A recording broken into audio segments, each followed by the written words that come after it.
কি প্রচণ্ড রকম গরম ছিল আজকে। এত রোদ ছিল যে মনে হচ্ছিল মেয়ের স্কুলে বসেছিলাম, মনে হচ্ছিল গরমে ঝলসে যাচ্ছি। আল্লাহর কি রহমত, আলহামদুলিল্লাহ। হঠাৎ করেই যেন কোত্থেকে এত মেঘ এসে এইভাবে অন্ধকার হয়ে গেল, বৃষ্টি শুরু হয়ে গেল। কি যে ভালো লাগলো, যে আল্লাহ চাইলে কি না করতে পারেন, সুবহানাল্লাহ।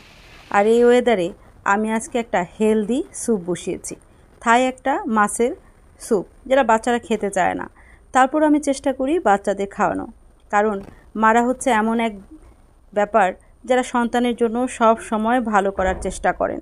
সন্তানরা যতই না বোঝার চেষ্টা করুক না কেন, যতই বায়না ধরুক না কেন, মারা কিন্তু তার ভালোর জন্যই কাজ করেন। আজকে আরেকটা হেলদি খাবার করছি, সেটা হচ্ছে সজনে পাতা দিয়ে বড়া। এই সজনে পাতা কিন্তু বাচ্চারা খেতে চায় না, আর আমি কাবাবের মশলা দিয়ে ডাল দিয়ে এই বড়াটা করছি। বাচ্চারা যতই না খেতে চাক, তাদের মন মতো খাবার তৈরি করে দেওয়াই মার কাজ, কারণ মার কোনো তুলনা হয় না। মা দিবসের শুভেচ্ছা রইল।